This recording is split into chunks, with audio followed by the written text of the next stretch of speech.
Good evening, I'm Mahamtawa with the news-making headlines around the world. The National Assembly discusses alternative sources for national income among other key issues. 10 candidates submit registration papers to join the National Assembly by-election race. Egypt's ousted President Hosni Mubarak is sentenced to 3 years in prison after finding him and his 2 sons guilty of embezzlement. And Thailand's army chief holds talks with key players in the political crisis a day after declaring martial law in the country.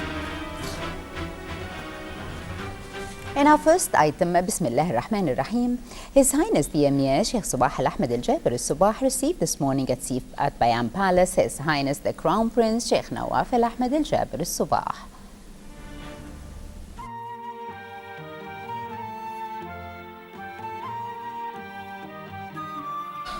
His Highness the Emir also received the Acting Prime Minister, Minister of Interior and Acting Minister of Awqaf and Islamic Affairs, Sheikh Mohammed Al-Khalid Al-Hamad Al-Sabah.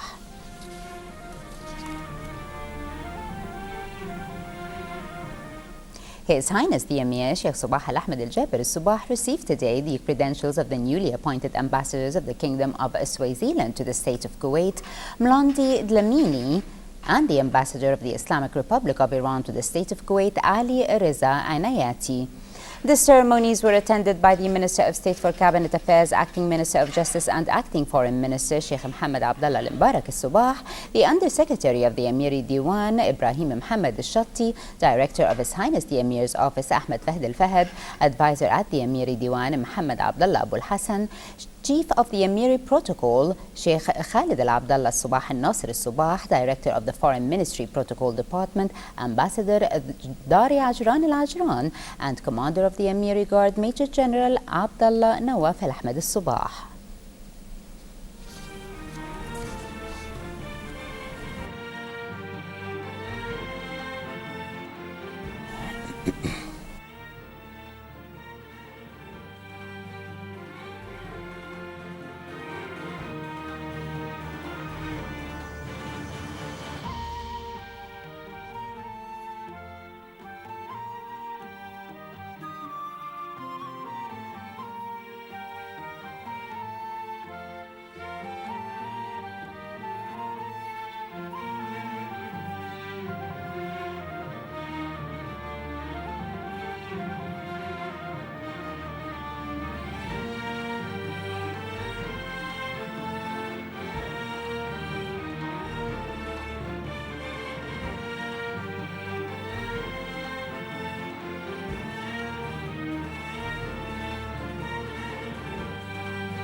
His Royal Highness the Duke of York, Prince Andrew, concluded this afternoon his visit to the country.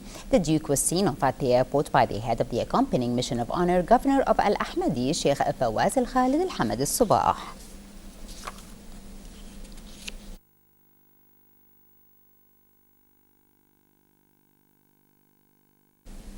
His Highness the Crown Prince Sheikh Nawaf Al-Ahmed Al-Jaber Al-Sabah received this morning at Bayan Palace the Acting Prime Minister, Minister of Interior and Acting Minister of Awqaf and Islamic Affairs, Sheikh Mohammed Al-Khalid Al-Hamad Al-Sabah.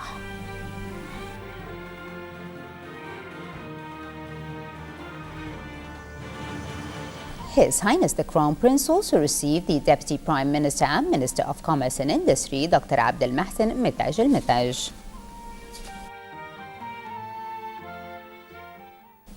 The National Assembly held its supplementary session under the chairmanship of Parliament Speaker Marzouk Ali Al-Ghanim. During the session, MPs discussed and approved laws regarding diversifying the sources of the country's national income, the environment, as well as establishing an administrative court. Sarah Faris Group was at the Parliament building with the details. During the National Assembly's supplementary session, MPs approved a number of recommendations regarding the issue of diversifying sources of the national economy and referred them to the government. Out of 11 recommendations approved, the first mandates the government to prepare a study within 6 months to include all the economic analyses, suggestions and solutions that would ensure the success of the plan and its implementation, while the second recommendation stipulates the formation of an executive body that would implement the government's vision. The third recommendation called for maximizing the economic and social return from the agricultural fisheries sector, while the fourth recommendation aimed at strengthening the role of the private sector in the development of the fisheries sector by creating investment opportunities, facilitating obtaining fishing licenses, as well as creating fishing ports and new markets. The fifth recommendation stipulated the necessity of raising the contribution of the agricultural sector and fisheries in the country's GDP, as well as raising the contribution of the agricultural sector and farming in non-oil exports, while providing job opportunities for citizens in these fields, raising the standard of living and protecting natural resources to ensure the sustainability of future generations. Finance Minister Anas Al-Saleh stressed that the government cannot function without the support of the Parliament, adding that they have a shared responsibility in maintaining the sustainability of the country's welfare and the interests of its citizens. The second thing was regarding the amendment of the environmental law, and we have done a good job in this regard. We have achieved the 181 law for all the aspects in the environment, and hopefully this will help the authority of environment to legislate and to follow all the things related to the Kuwaiti environment. As stated in the report by the Parliamentary Public Utilities Commission, Article 3 of the law aims to protect the environment and its resources and maintain the natural balance in the entire territory of the State of Kuwait. The law is designed to strengthen the fight against pollution and environmental degradation in its various forms, and to avoid any immediate or long-term damage resulting from activities related to economic, agricultural, industrial, touristic or infrastructural developments, and improve the quality of life. The article also aims to encourage the development of natural resources, sustainable development, and conserving biodiversity, as well as protecting the society and living organisms from all harmful activities and actions. The thing was regarding the legislation of the objections against the administrative law that now, and it is on the first negotiation. So it was deals with the people who want to reject the let's say decision of the either the government or any administrative part of it, and now he has the right to make his arguments through the court for these aspects.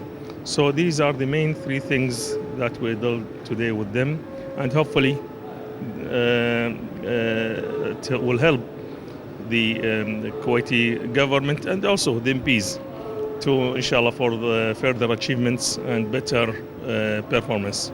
Finally, the National Assembly also discussed a request submitted by a number of members regarding the removal of some heritage and historical sites from Kuwait's Old Market area.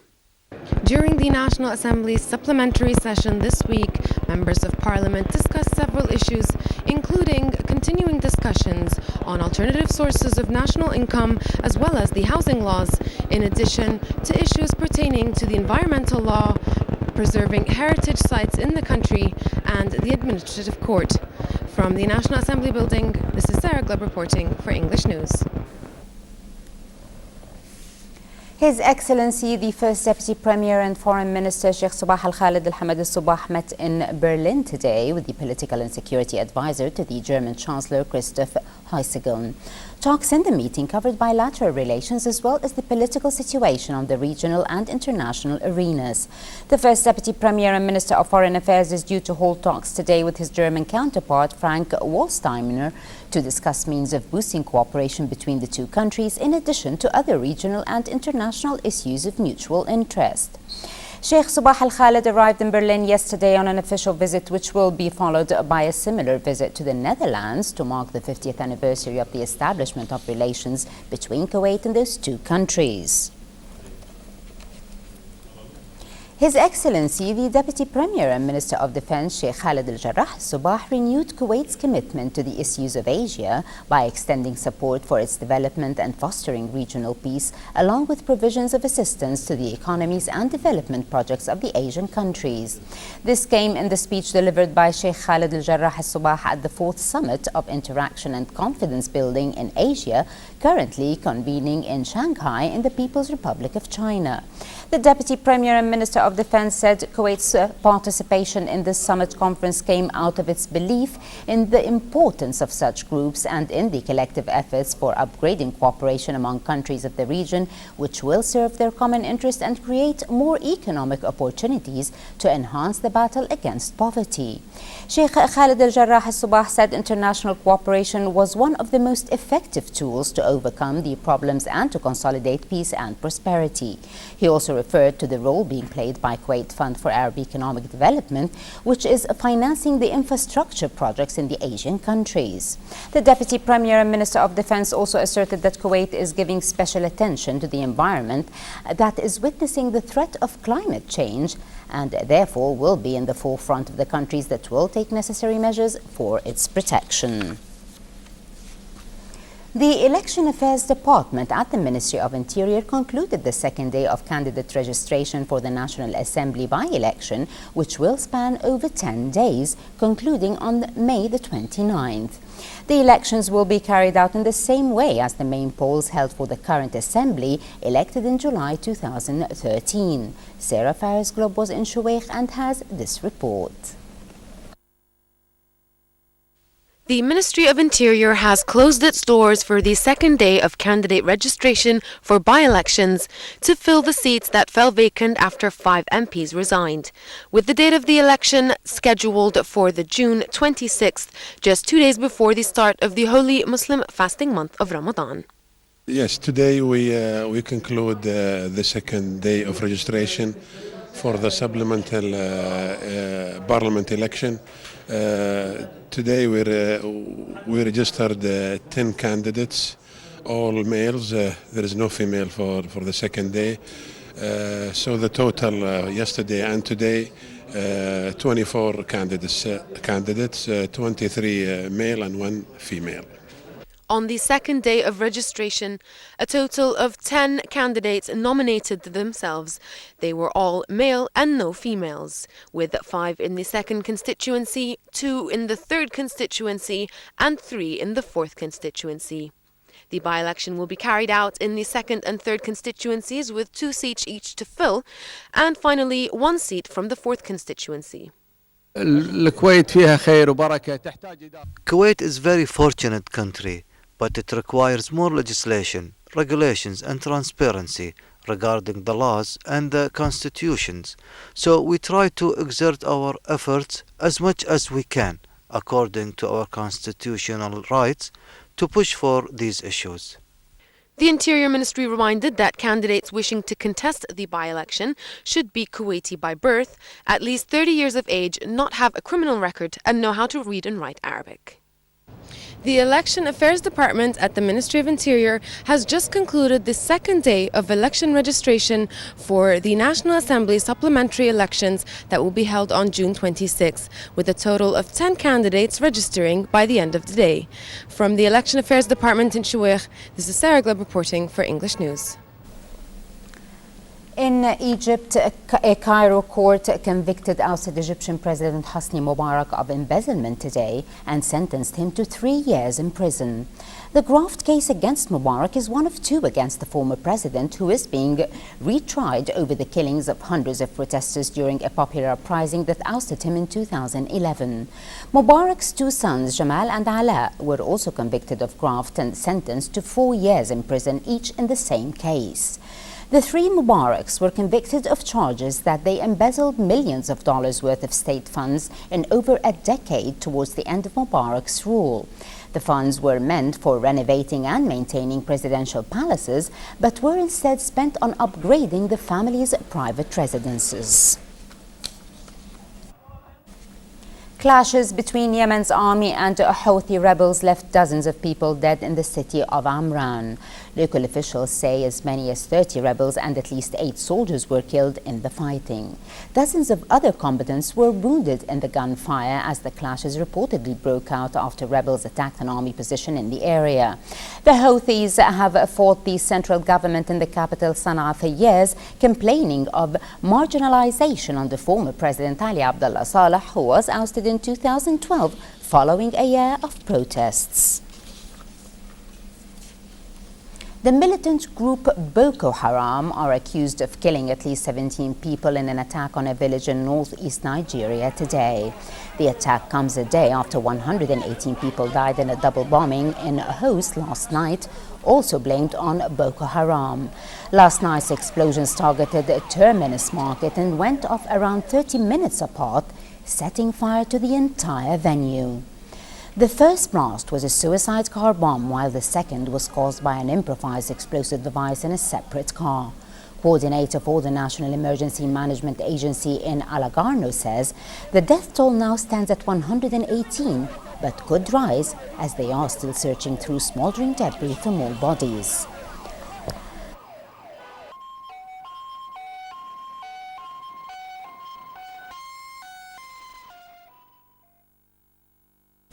A 7-party meeting between key political factions in Thailand aimed at ending confrontation a day after the country's army declared martial law ended today without agreement. Issues raised during the meeting included how to reform the political system, a demand made by anti-government protesters, and ending demonstrations that have sparked violence. Chair of the meeting, Army Chief General Prayuth Chan-ocha, invoked the military's expanded powers yesterday to include control of censorship over the media, the internet, and vaguely defied threats to prosecute opponents. The military insisted it was not seizing power, but said it was acting to prevent violence and restore stability in the deeply divided country. Officials said all sides would meet again tomorrow to resolve the turmoil that has driven the country to the brink of recession and even raised fears of civil war. The first national contest for robotics was launched today under the sponsorship of Sabah Al Ahmed Center for Giftedness and Creativity that was affiliated with the Kuwait Foundation for the Advancement of Sciences. The competition's finals tomorrow would see 400 vying for the prizes. Renwa Jabouri has the details in the following report. Robotics is considered one of the modern areas of all engineering sciences, and their applications that are currently achieving wide and rapid progress in the educational arena. A tool for carrying out certain missions, the robot is found everywhere in our lives and performs some of the most intricate and difficult tasks that a human cannot always perform. Hence comes the robot. My project is talking about the dream class, okay, for saving electricity, because there are many students go out and put the AC open, okay. Look, when we open the lights, okay, the electricity will be open, okay? And when we go out of the class, we close the light, okay? We close the light, the AC will be stopped, okay? And for the noisy in the class, we can make the teacher and the students can hands up for like this. Look, it will be lights because the teacher will know who want to answer the question. Sabah Al Ahmed Center is very interested in scientific and robot science, and we are introducing the robotic science to Kuwait, and we've been training students of the Ministry of Education and teachers all year long on this. So now this competition is actually an outcome of all the training that we've done. So today all the kids are competing with each other with the robots that they actually built. and all those students at some point of time they were getting some training in Sabah Al Ahmed Center. This is the first competition in Kuwait. We are very excited. It's going very well, and we have around 490 teams that are competing with each other. Each team is about 2 to 4 people, 2 students. So as I said, this is the first one, and they have different challenges, and the teams are participating in different challenges in this robotic competition. Students were encouraged to implement a certain robotic idea which would develop the communication and interplay capabilities among students.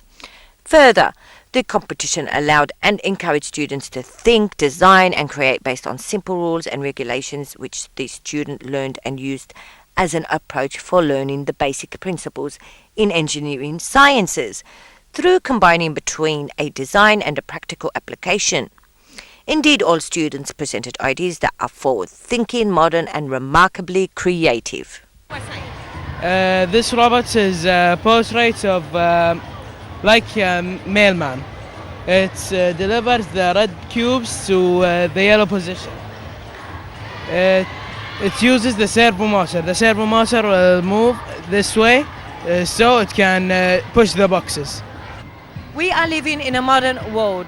And what would a modern world be without robotic devices and capabilities? More than 1,000 students today prove that they have what it takes to support and develop technological expertise on an advanced and international level. From Nadi Al-Arabi, Mansouriya, I'm Genwa Jaburi reporting to you for the English News.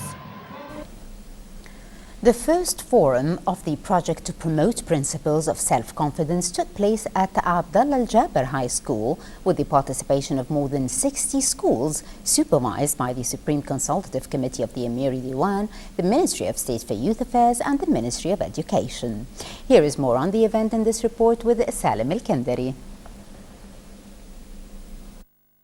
The head of the project team, educational researcher and techniques designer Abdulaziz Al-Rashid said that this project is to build self-confidence among students in particular and teachers and parents in general, and that by connecting the 19 principles to the targeted groups based on the developed educational principles by the Amiri Diwan advisor Muhammad Al-Gallaf.